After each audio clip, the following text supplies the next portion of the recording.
Beast Master. Crystal Beast. Lain kali datang ke sini, ya. Aku akan mencari peruntungan di lautan tak berujung lagi dan aku akan menjual barang-barang aneh lagi padamu, hehehe. Gadis cantik itu melambaikan tangan pada Zhao Jian yang tidak mau menoleh ke belakang. Pria tua penjual bakpao di sebelah gadis cantik itu ikut tertawa terkekeh-kekeh seperti sedang menyindir Zhao Jian karena tidak menuruti peringatannya. Zhao Jian berjalan lurus sembari mengabaikan rayuan wanita-wanita cantik lainnya yang mengajak dirinya untuk mampir ke lapak dagangan mereka. Sesampainya di gubuk kecil, puncak penjinak bis, Zhao Jian mengeluarkan rumput laut berusia 100 tahun dan benda aneh berlendir itu. Violet, Huli Jing dan Daji juga ikutan keluar dari kantung penyimpanannya dengan bentuk wanita cantik. Apakah boleh aku menyerap rumput laut ini? Huli Jing menatap rumput laut itu dengan tatapan berbinar-binar bahkan air liurnya pun menetes. Makan saja, sahut Zhao Jian yang memperhatikan gumpalan berlendir di depannya dengan seksama. Kepala ayam jago tiba-tiba muncul di sebelah Zhao Jian, sehingga Zhao Jian terkejut dan tersungkur mencium gumpalan berlendir itu. Hahaha.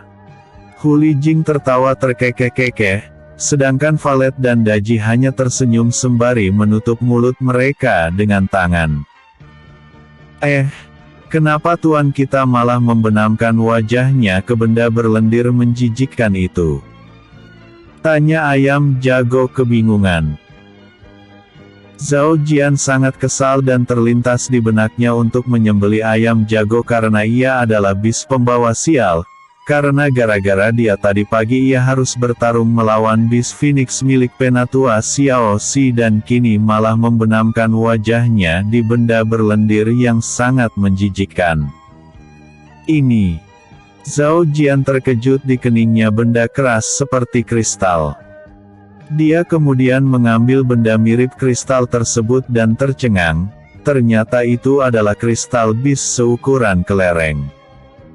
Mungkinkah ini bis binatang laut? Dia berspekulasi. Keempat bis miliknya juga berpikir demikian dan dia sangat senang karena bila ia menyerap kristal bis itu maka mungkin ia bisa menerobos ke ranah Sein. Zhao Jian hendak menelan kristal bis itu, tetapi ia tiba-tiba teringat dengan Liu Ruxu yang memiliki energi spiritual es dan istrinya itu masih di ranah spirit. Sedangkan dirinya akan naik tingkat kultivasi bila bisnya juga menerobos ke ranah yang lebih tinggi. Zhao Jian memasukkan kristal bis itu ke dalam kotak kecil, sehingga keempat bisnya kebingungan melihatnya, padahal bila ia menyerap kristal bis itu maka kemungkinan ia akan menerobos ke ranah Sein. Ini untuk Ruxuer saja. Sebagai suaminya aku belum pernah memberikan hadiah yang spesial untuknya dan ini adalah kesempatan paling pas sebagai hadiah karena ia diterima di puncak awan putih. Seru Zhao Jian tersenyum hangat, sehingga keempat bisnya terharu melihatnya. Ayo bawa aku terbang ke puncak awan putih, ayam jago. Zhao Jian sudah tak sabar melihat ekspresi wajah Liu Ruxu saat menerima hadiah spesial darinya ini. Ayam jago tersenyum masam saat mendengar kata terbang, karena sebenarnya saat itu dirinya hanya membual saja saat ditanyakan oleh Zhao Jian apakah bisa terbang atau tidak. Zhao Jian melompat ke atas punggung ayam jago yang langsung mencondongkan tubuhnya, kemudian menekan kakinya, kemudian ia melompat tinggi dan mengepakkan sayapnya agar terlihat seperti sedang terbang. Hei, siapa kalian penyusup? Bentak murid-murid puncak tungku surgawi yang sedang berpatroli saat melihat bis ayam surgawi mendarat di sana. Namun, Bis itu segera melompat lagi sehingga murid-murid puncak tungku surgawi itu tak sempat mengepungnya. Zhao Jian akhirnya menyadari kalau ayam jago sebenarnya tidak bisa terbang, dia hanya bisa melompat jauh. Namun, ia merasa itu tak masalah besar karena yang penting adalah dia bisa bergerak sangat cepat. Murid-murid wanita puncak awan putih langsung terkejut saat Zhao Jian muncul di halaman asrama mereka. "Siapa kamu? Berani sekali kamu menyusup ke puncak awan putih," teriak salah satu murid cantik puncak awan putih. "Harap tenang saudari-saudariku. Aku hanya mengantarkan obat darurat saja untuk istriku. Kalau ia tidak menelan obat ini maka bayi di dalam kandungannya akan bermasalah dan aku akan menuntut kalian bila hal itu terjadi," sahut Zhao Jian berbohong pada mereka. Padahal Liu Ruxu tidak hamil karena ia menggunakan energi spiritual agar tidak bisa hamil untuk sementara waktu sampai ia berhenti berkultivasi suatu hari nanti. Para murid wanita itu saling berpandangan dan kebingungan karena ini pertama kalinya ada kasus murid yang hamil di Sekte Pedang Abadi. Zhao Jian memanfaatkan kebingungan mereka dengan menerobos masuk ke asrama sehingga para murid-murid wanita yang ada di dalam asrama terkejut melihat ada laki-laki yang masuk ke sana. Zhao Jian melihat Liu Ruxu sedang bercengkrama dengan Zi Yun dan beberapa murid wanita senior. "Istriku!" teriak Zhao Jian, sehingga Liu Ruxu langsung mengerutkan keningnya karena malu dengan tingkah suaminya itu. Zhao Jian melesat ke dekatnya dan menyerahkan kotak kecil pada Liu Ruxu. Kemudian ia berlari ke arah jendela karena tim patroli murid puncak awan putih datang mengejarnya. "Itu adalah hadiah kecil dari suamimu ini dan segeralah pergi melakukan kultivasi tertutup," seru Zhao Jian dan ayam jago langsung menyambarnya, membawa Zhao Jian kabur dari puncak awan putih. Semua murid-murid wanita puncak awan putih yang ada di sana penasaran dengan kotak kecil di tangan Liu Ruxu itu, karena gara-gara mengantar kotak kecil itu, pria tampan tadi sampai melanggar aturan puncak awan putih. Liu Ruxu tersenyum masam dan segera membuka kotak kecil itu.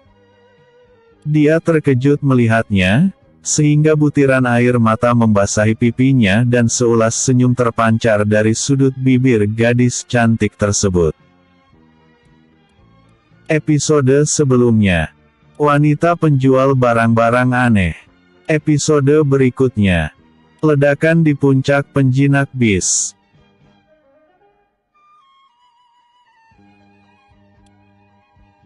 Ledakan di puncak penjinak bis. Murid-murid wanita yang berasal dari kelompok mawar saling berkedip mata dan sudut bibir mereka memancarkan seringai. Mereka kemudian turun dari ranjang masing-masing dan berjalan ke arah Liu Ruxu. Namun, tiba-tiba Mulan, sahabat Jiang Ruo menghadang para wanita dari kelompok mawar itu. "Kalian mau kemana? Jangan katakan kalau kalian hendak merampas kristal bis milik murid baru itu. Asap kalian tahu dia adalah anggota kelompok teratai emas kami." Mulan mengancam mereka. "Mulan, jangan menuduh sembarangan. Mana mungkin anggota kelompok mawar bertindak keji begitu. Namun, kamu juga asal mengklaim anggota baru menjadi anggota kelompok kalian." Cibir murid cantik puncak awan putih dari kelompok mawar, kesal dengan tuduhan Mulan pada mereka. Sudut bibir Mulan memancarkan seringai tipis dan berkata, "Apakah kamu tidak tahu wanita itu adalah istri dari Zhao Jian yang juga calon suami putri mahkota Jiang Ruo? Tentu ia akan secara otomatis menjadi anggota kelompok kami." Mulan kemudian menatap Liu Ruxu dan mengedipkan mata. Iya, kan? Nona Ruxu. Liu Ruxu kebingungan dan menatap Jiang Ruo yang berpura-pura tidur karena malu dengan ulah Mulan itu. Iya, sahutnya. Aku juga akan mendaftar menjadi anggota kelompok teratai emas. Ziyun berteriak sehingga para murid-murid wanita puncak awan putih tersebut menutup telinga mereka. Ziyun sangat senang ternyata Liu Ruxu sebenarnya memiliki suami yang sama dengan putri mahkota Kekaisaran Jiang, maka bila ia berteman baik dengan mereka maka tidak akan ada yang berani membulinya. Para anggota kelompok mawar mendengus kesal dan kembali ke ranjang masing-masing sembari menatap Liu Ruxu dengan tatapan permusuhan. Liu Ruxu tersenyum masam dan berpikir dirinya sepertinya akan terseret dalam permusuhan dua kelompok yang saling berlawanan tersebut. Mulan mendekati Liu Ruxu dan berbisik, "Besok datanglah ke markas kami dan kamu bisa menyerap kristal bis itu dengan aman di sana. Kami juga akan memberikanmu pil yang dapat meningkatkan peluangmu menerobos ke ranah Jiesu." Liu Ruxu terkejut mendengarnya, dia tidak menyangka ternyata kelompok teratai emas ternyata sangat baik, padahal biasanya kelompok anggota keluarga kekaisaran atau kerajaan itu bersikap sombong dan arogan. Liu Ruxu menangkupkan tinju untuk menunjukkan rasa hormat. "Terima kasih Senior Lan. Kami pasti akan datang ke markas kelompok teratai emas." "Baiklah, simpan kristal bismu itu dengan baik dan selamat malam." Mulan segera menuju ranjangnya yang berada di sebelah ranjang milik Jiang Ruo.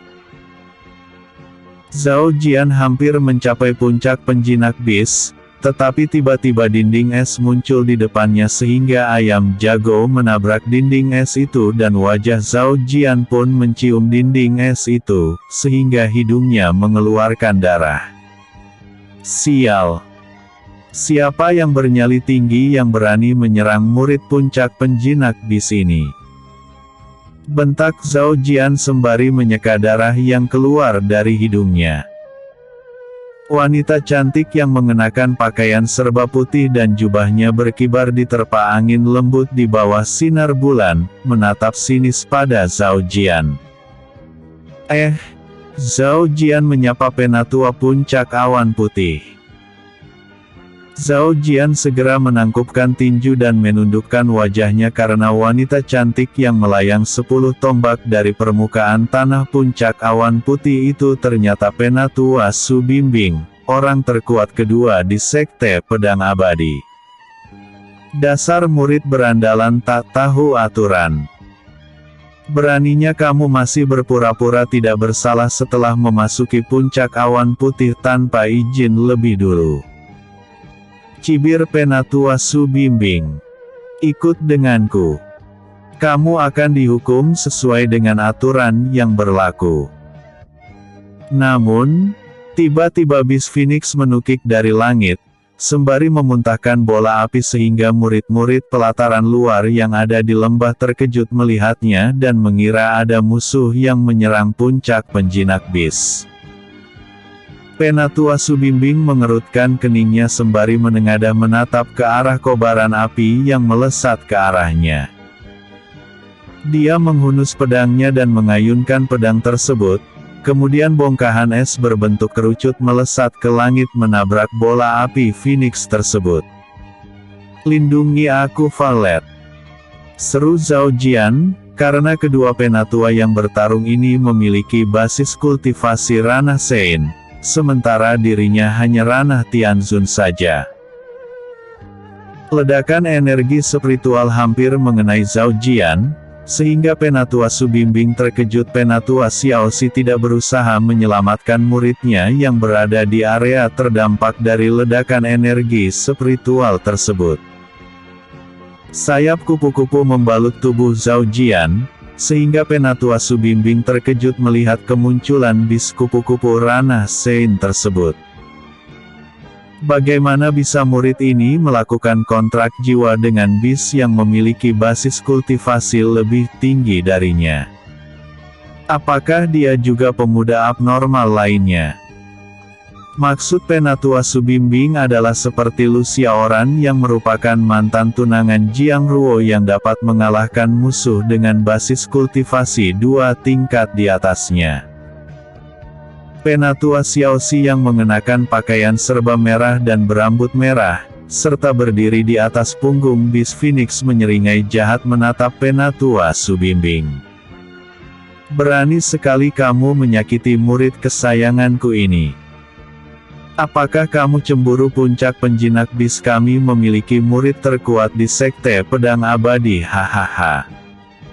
Penatua Xiaoxi kemudian tertawa mengejek Penatua Subimbing. Kini ia bisa bersikap sombong setelah puluhan tahun dihina karena selalu menghasilkan murid sampah dan yang terlemah di antara puncak lainnya, bahkan melawan murid pelataran luar. Murid-murid puncak penjinak bis sering kalah, makanya banyak penatua yang mendesak patriark sekte untuk membubarkan puncak penjinak bis. Penatua Subimbing menatap dingin Penatua Xiaoxi. Muridmu melanggar aturan dengan memasuki puncak awan putihku tanpa izin. Sahutnya jujur karena tak ingin mendengar kata-kata sombong dan angkuh dari Penatua Xiaoxi. Apa salahnya muridku memasuki puncak awan putih? Oh, ia tidak melakukan kejahatan di sana. Dia hanya mengunjungi kedua istrinya saja. Cibir Penatua Xiaoxi sembari melipat tangan di bawah dadanya yang langsung terguncang. Jangan bila kamu iri. Kan, kamu itu tidak laku. Sindirnya lagi. Penatua Subimbing mengerutkan keningnya. Dasar wanita gila. Kamu juga tak laku? Mana ada yang mau dengan wanita arogan sepertimu? Gerutunya sembari terbang meninggalkan puncak awan putih. Dasar wanita es berwajah pucat. Bentak Penatua Xiaoxi. Sini lawan kami, aku akan berduet dengan muridku mencabik-cabik wajah sok polosmu itu. Cibirnya lagi. Namun, Penatua Subimbing mengabaikan ocehannya. Zhao Jian menahan tawa dan Penatua Xiaoxi menatapnya sembari mengerutkan keningnya.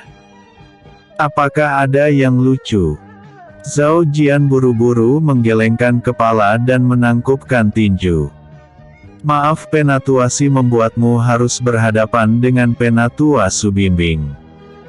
Sebenarnya aku hanya, belum selesai Zhao Jian menjelaskan alasannya, tiba-tiba Penatua Xiaoxi langsung terbang dengan bis Phoenix-nya.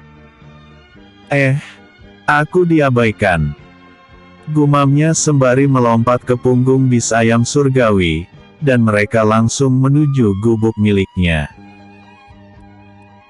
Episode sebelumnya, Crystal Beast.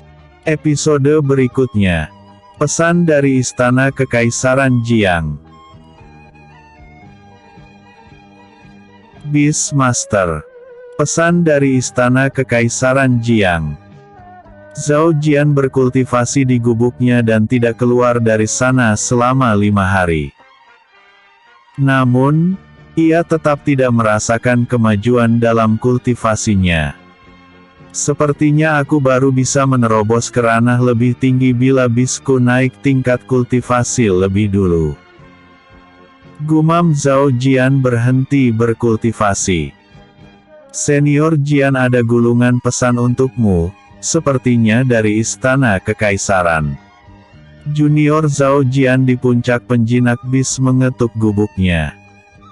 Mendengar nama istana, Zhao Jian segera membuka pintu dan melihat isi gulungan kertas itu. Detak jantungnya langsung berdegup kencang karena Kaisar Jianglong memintanya untuk datang ke istana dan Kaisar Jianglong juga berhasil menerobos ke ranah World Master setelah menyerap kristal Gui Dao Kerajaan Zhao. Walaupun Kaisar Jianglong hendak menikahkan dirinya dengan putri mahkota Jiangruo, Zhao Jian masih ragu apakah ucapannya itu benar karena bisa saja itu hanya dusta belaka agar dirinya yang memiliki 3 bis legendaris tidak kabur. Kini bisa saja Kaisar memaksanya untuk melepaskan kontrak jiwa dengan ketiga bisnya dan mengambil kristal bis itu untuk diserap oleh Jiangruo. Zhao Jian menarik napas dalam-dalam. Aku hanya bisa berharap tidak terjadi sesuatu yang buruk padaku saja, gumamnya sembari bersiul memanggil ayam jago. Bis ayam surgawi tidak dimasukkan oleh Zhao Jian ke dalam kantung penyimpanannya, karena bis yang satu ini adalah jantan dan ia tak ingin malah mengusik ketiga bis cantiknya. Aku datang Tuan Jian. Ayam jago datang dari langit, dia melompat dari tempat bermainnya karena ia berkeliaran bersama bis lain yang belum melakukan kontrak jiwa dengan murid-murid puncak penjinak bis. Ayam jago berkokok setelah mendarat di depan Zhao Jian. Apakah kita akan menjalankan misi Tuan Jian? Dia sudah tak sabar keluar dari Sekte Pedang Abadi karena sudah bertahun-tahun ia tak keluar dari sini setelah ditangkap oleh Penatua Xiao Xi dari hutan tengah. Apakah kamu tidak melihat apa pakaian yang kukenakan ini?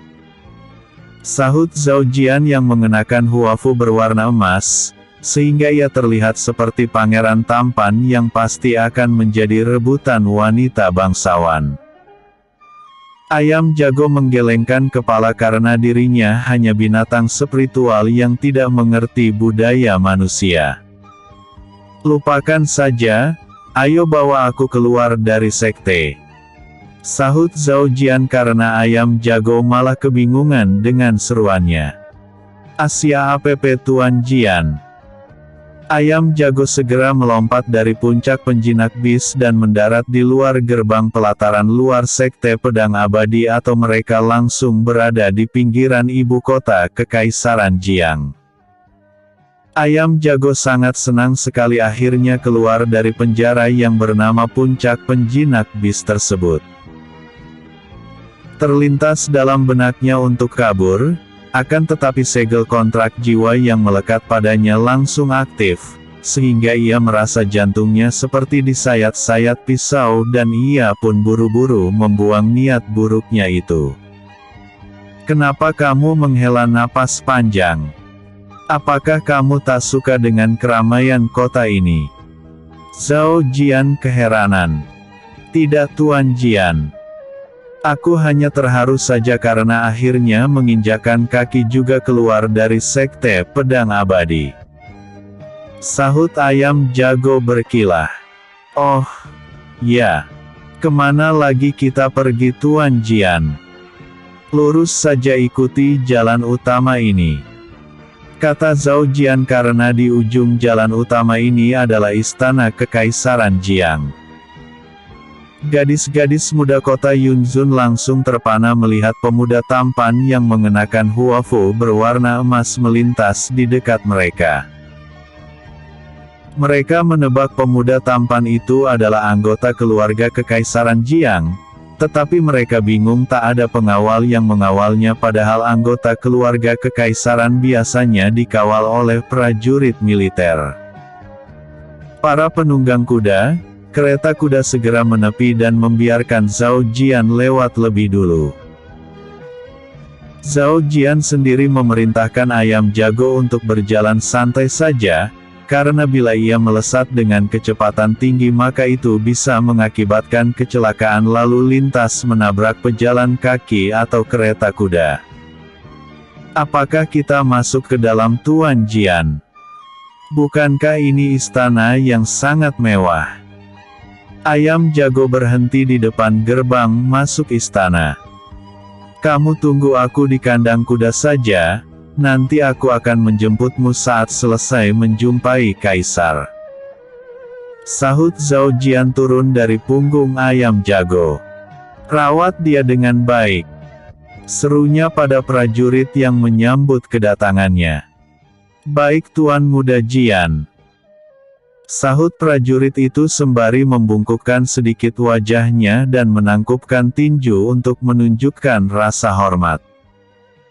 Zhao Jian menarik napas dalam-dalam sebelum melangkahkan kaki melewati gerbang masuk istana Kekaisaran Jiang. Hakim Zhao Jian memasuki istana Kekaisaran. Seru Kasim yang berdiri di depan pintu masuk istana, padahal dari pintu masuk itu ke gerbang masuk ada halaman luas sepanjang 500 langkah. Namun, matanya tetap dapat melihat siapa tamu yang datang tersebut. Zhao Jian melangkah dengan gugup dan ribuan prajurit militer yang mengenakan jirah besi langsung bertekuk lutut.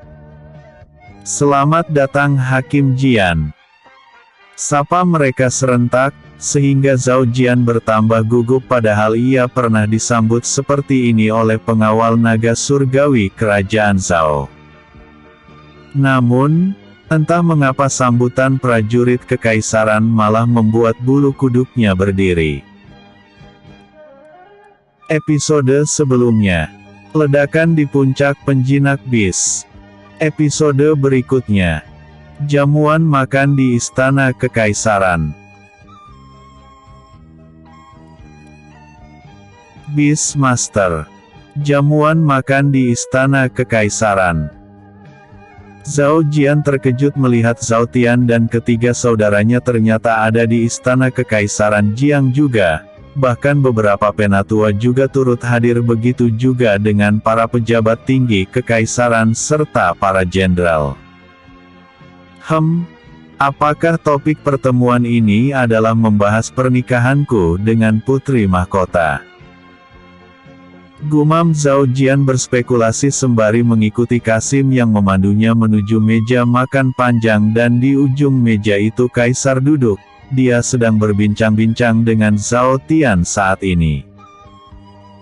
Zhao Jian duduk di sebelah Zhao Tian dan di seberangnya ada gadis cantik yang langsung memalingkan wajah saat ditatap olehnya.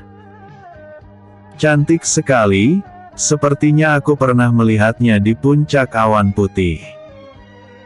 Gumam Zhao Jian berusaha mengingat-ingatnya dan berpikir gadis yang dilihatnya itu mungkin hanya mirip saja dengan gadis cantik di depannya ini. Zhao Jian menangkupkan tinju untuk menunjukkan rasa hormat pada Kaisar Jianglong dan para pejabat tinggi kekaisaran, barulah ia duduk di kursinya. Kaisar Jianglong tersenyum lebar dan berkata, "Karena semua sudah di sini, mari nikmatilah hidangan sederhana yang dibuat oleh juru masak istanaku ini. Ini bukan lagi sederhana, tetapi ini sudah di atas hidangan mewah." Gumam Zhao Jian karena hidangan di atas meja itu adalah daging bis rusa dan minumannya adalah teh yang berusia ratusan tahun. Kaisar Jianglong bingung melihat Zhao Jian dan Jiang Ruo tidak saling menyapa padahal dalam waktu dekat mereka akan dinikahkan, sehingga Kaisar berpikir apakah putrinya itu tidak menyukai Zhao Jian yang menurutnya tidak kalah tampan dari Lu Xiaoran. "Bagaimana menurutmu penampilan Ruer, Zhao Jian? Apakah dia cantik atau?" Kaisar Jianglong penasaran apakah Zhao Jian tidak menyukai putrinya atau putrinya yang tidak menyukai Zhao Jian. Jiang Ruo hampir tersedak makanan saat mendengar pertanyaan ayahnya itu, sedangkan Zhao Jian hanya tersenyum masam kemudian berkata, "Sebenarnya aku belum pernah bertemu dengan putri mahkota Jiang Ruo." Kini semua orang yang ada di meja makan itu hampir tersedak makanan termasuk Zhao Tian, ayah Zhao Jian. Zhao Tian ingin sekali menempeleng kepala anaknya itu karena putri mahkota Jiang Ruo sebenarnya ada di depannya, sementara Zhao Jian mengira wanita cantik di depannya itu adalah istri termuda kaisar karena hanya dia saja wanita yang ikut dalam jamuan makan tersebut. Kaisar menatap Jiang Ruo dan berkata, "Apakah kamu belum pernah menyapa calon suamimu?" Dia terlalu sibuk dengan istrinya saat di sekte, makanya aku enggan menyapanya. Sahut Jiang Ruo tanpa sedikitpun melirik Zhao Jian yang tersenyum masam karena melupakan tentang mencari tahu tentang Jiang Ruo. Padahal ia sudah mendengar dari Penatua Duan Siliang kalau putri mahkota juga murid sekte pedang abadi. Zhao Jian segera berdiri dan menangkupkan tinju. Maafkan aku Nona Ruo. Sebenarnya aku berencana mencarimu beberapa hari ke depan sembari mengajakmu berburu ke hutan tengah. Namun, siapa sangka kita dipertemukan lebih cepat. Itu berkat Yang Mulia Kaisar yang telah mencapai ranah World Master. Sejak kapan bocah ini hebat membual? Gumam Zhao Tian tersenyum. Jiang Ruo hanya mengangguk pelan saja karena ia tahu calon suaminya itu hanya berkilas saja. Hahaha. Ternyata begitu, bagaimana kalau kalian latih tanding? Kan, kalian sama-sama ranah Tianzun, pasti hebat melihat Beastmaster bertarung melawan ahli bela diri berbakat tinggi seperti Ruo Er. Seru Kaisar Jiang Ruo. Ya, kami tak sabar ingin melihatnya. Sahut Jenderal Jingmu atasan Jing Han yang tewas dipenggal oleh Zhao Jian beberapa hari yang lalu. Sudut bibir Jenderal Jingmu memancarkan seringai tipis, karena ia merasa putri mahkota Jiang Ruo juga tidak menyukai Zhao Jian, sehingga ia merasa Jiang Ruo pasti akan bertarung dengan sengit untuk mempermalukan hakim termuda itu. Bukan hanya Jenderal Jingmu saja yang langsung menyahut dan meminta Jiang Ruo dan Zhao Jian untuk melakukan latih tanding, para pejabat tinggi kekaisaran juga ikut menyahut karena mereka juga ingin melihat hakim termuda itu dipermalukan oleh Jiang Ruo. Baiklah, aku sudah putuskan kalau nanti setelah tamu-tamu dari berbagai klan datang, saat itulah latih tanding antara calon menantuku melawan putriku diadakan. Ini akan menjadi hiburan yang bagus dan kita juga dapat melihat sejauh mana perkembangan seni bela diri Ruo Er. Kata Kaisar Jiang Long sembari tersenyum cerah. Jiang Ruo menatap Zhao Jian dan ayahnya. Kemudian ia mengangguk pelan, sementara Zhao Jian segera menangkupkan tinju dan berkata, aku akan melakukan yang terbaik dan mohon bimbingannya nanti Nona Ruo. Hei Jianer. Bis kupu-kupumu tak bisa ikut dalam latih tanding ini karena ia sudah mencapai ranah Sein. Bila ia ikut takutnya nanti itu malah melukai Nona Ruo. Seru Zhao Tian sengaja memamerkan basis kultivasi bis yang dimiliki anaknya, karena ia merasa beberapa pejabat tinggi kekaisaran menatap Zhao Jian dengan tatapan sinis. Ranah Sein. Para pejabat kekaisaran terkejut mendengarnya, sedangkan Kaisar Jiang Long hanya tersenyum saja, karena ia sudah mengetahui tentang hal itu dari Jiang Mo.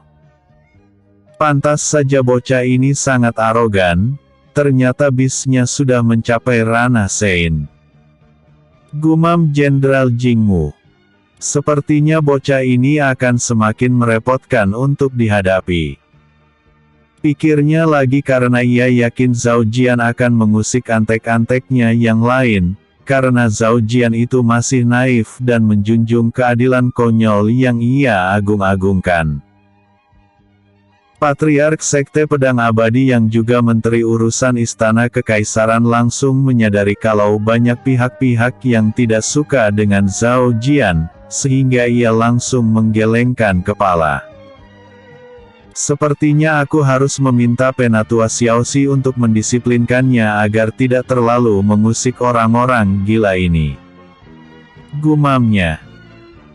Di sisi lain ia juga menantikan pertarungan latih tanding antara Zhao Jian dan Jiang Ruo, karena dua-duanya adalah murid terbaik dan terkuat di puncak penjinak bis dan puncak awan putih.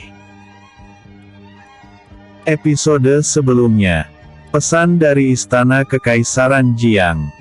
Episode berikutnya. Latih tanding Zhao Jian melawan Jiang Ruo. Beastmaster. Latih tanding Zhao Jian melawan Jiang Ruo. Halaman Istana Kekaisaran kini tiba-tiba menjadi arena latih tanding dadakan. Kaisar, Zhao Tian, pejabat tinggi kekaisaran, para jenderal dan para patriark klan-klan yang ada di seluruh kekaisaran Jiang menjadi penontonnya. Patriark Sekte Pedang Abadi membuat perisai dan bertindak sebagai wasit pertandingan. Apakah kalian sudah siap? Tanya Xiaoyan, Patriark Sekte Pedang Abadi yang juga ayah dari penatua Xiao Xi tersebut. Zhao Jian dan Jiang Ruo mengangguk pelan sembari menghunus pedang masing-masing. Namun, Zhao Jian hanya mengajak bis ayam surgawi saja karena ia ingin menjadikan latih tanding ini untuk memperkuat kolaborasinya dengan ayam jago. Jiang Ruo langsung melesat begitu Xiaoyan mengangkat tangannya tanda pertarungan dimulai. Hanya dalam satu kedipan mata saja, Jiang Ruo sudah di depan Zhao Jian sembari menebas ke arah dada calon suaminya itu. Bilah pedang Jiang Ruo mengeluarkan energi spiritual es yang membuat area di sekitarnya membeku. Namun, Zhao Jian menangkis tebasan pedang Jiang Ruo itu dengan pedang keadilan yang mengeluarkan energi spiritual api, sehingga melelehkan bongkahan es di sekitarnya. Ayam jago berlari mengelilingi arena latih tanding dengan kecepatan penuh tanpa mendekati Jiang Ruo karena ia sebenarnya sangat ketakutan, mengingat ia cuma setara ranah spirit saja sementara lawannya 2 tingkat di atasnya karena basis kultivasi Jiang Ruo adalah ranah Tianzun. Apa yang dilakukan ayam itu? Apakah itu bis baru yang melakukan kontrak jiwa dengan Jianer? Tanya Zhao Tian pada Zhao Yi yang langsung mengangkat bahunya karena ia pun tak tahu. Lebih baik ayam itu disembelih saja, mungkin dagingnya sangat enak. Sahut Zhao San sembari tersenyum lebar. Jiang Ruo dan Zhao Jian terhempas beberapa langkah. Kemudian Jiang Ruo segera melesat lagi dan berusaha mengendalikan ritme pertarungan. Sekali lagi ia menebas ke arah dada Zhao Jian dan dari bilah pedangnya meledak kobaran api. Sudut bibir Zhao Jian memancarkan senyuman tipis dan mengalirkan energi spiritual es pada pedang keadilan, sehingga kobaran api dari bilah pedang Jiang Ruo padam. Jiang Ruo mengerutkan keningnya dan tampak terkejut karena tidak menyangka Zhao Jian memiliki energi spiritual yang sama sepertinya. Jiang Ruo adalah ahli bela diri dengan energi spiritual ganda yang cukup langka. Hanya beberapa orang saja yang terlahir dengan energi spiritual langka seperti itu. Namun, sebenarnya tebakannya tentang energi spiritual Zhao Jian itu salah, karena energi spiritual yang ia gunakan tadi itu berasal dari kedua bis rubahnya, sedangkan energi spiritual asli miliknya adalah energi spiritual angin. Karena menggunakan energi spiritual selalu gagal memojokkan Zhao Jian, Jiang Ruo memutuskan adu skill berpedang dengan calon suaminya itu. Dalam satu tarikan napas, Jiang Ruo telah mengayunkan pedangnya sebanyak 10 kali dan mengincar leher, kepala, punggung, tangan, dan dada secara beruntun. Namun, tanpa berpindah tempat, Zhao Jian menangkis semua tebasan pedang Jiang Ruo.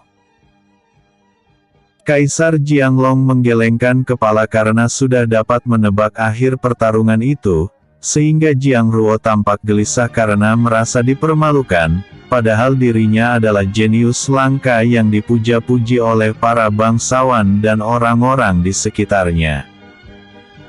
Mereka selalu mengatakan dirinya tak akan terkalahkan saat melawan musuh yang setara dengannya. Namun, pujian itu ternyata tak berlaku di hadapan calon suaminya yang berasal dari Gui Dao kecil yang ia anggap remeh tersebut. Zhao Jian dengan sengaja berpura-pura terjatuh saat bilah pedang milik Jiang Ruo beradu dengan bilah pedang keadilan. Jiang Ruo jelas menyadari ulah Zhao Jian tersebut, sehingga ia makin kesal karena merasa seperti dikasihani olehnya. Aku menyerah. Nona Ruo sangat hebat sehingga aku kewalahan, hahaha. Zhao Jian tertawa pelan. Namun, Jiang Ruo tetap mengayunkan pedangnya, sehingga Zhao Jian terpaksa menangkis tebasan itu walaupun dalam posisi terlentang di lantai. Zhao Jian terkejut melihat ekspresi masam di wajah Jiang Ruo dan gadis cantik itu kembali mengayunkan pedangnya dengan mengalirkan energi spiritual api. Cukup, seru Xiaoyan. Pemenangnya adalah Jiang Ruo, katanya lagi. Xiaoyan buru-buru menghentikan pertarungan itu karena di kepalan tangan Zhao Jian muncul energi spiritual berwarna ungu yang merupakan energi spiritual racun yang sangat mematikan. Xiaoyan tak ingin Zhao Jian membuat putri mahkota itu keracunan walaupun Zhao Jian dapat menghilangkan efek racunnya nanti. Namun, itu akan membuat Jiang Ruo makin membenci hakim termuda kekaisaran Jiang tersebut. Karena dirinya termasuk salah satu pihak yang mengusulkan pada kaisar untuk menikahkan Jiang Ruo dengan Zhao Jian setelah Lu Xiaoran menghilang. Jiang Ruo menghentakkan kakinya dan dengan ekspresi wajah masam berjalan ke arah Kaisar Jiang Long, yang tersenyum lebar menatap putrinya itu. Para penonton langsung mencibir Zhao Jian karena aktingnya terlalu buruk dan mudah ditebak. Seharusnya dirinya tak perlu berpura-pura kalah dalam latih tanding tersebut. Hei, ayam jago. Sampai kapan kau terus berputar-putar? Padahal pertarungan dirinya melawan putri mahkota kekaisaran Jiang telah selesai dilakukan. Cepat sekali. Padahal aku baru melakukan pemanasan dulu. Sahut ayam jago berhenti berlari mengelilingi arena latih tanding dan mengepakkan sayapnya sembari berjalan ke sebelah Zhao Jian. Hahaha. Tuan Jian pasti menang, kan? Tanyanya dengan bangga. Kita kalah dan leherku hampir terpisah dari ragaku. Gerutu Zhao Jian sembari berjalan ke arah Zhao Tian. Mana mungkin. Melawan bis Phoenix Penatua Xiaoxi saja Tuan berhasil menyudutkannya. Sahut ayam jago yang membuat para penonton terkejut mendengarnya sehingga akting yang dilakukan Zhao Jian tadi makin terlihat disengaja. Zhao Jian mengerutkan keningnya dan menundukkan wajahnya saat berjalan ke dekat Zhao Tian karena Jiang Ruo menatap tajam ke arahnya. Episode sebelumnya. Jamuan makan di Istana Kekaisaran. Episode berikutnya. Terdeteksi Gui Dao lain.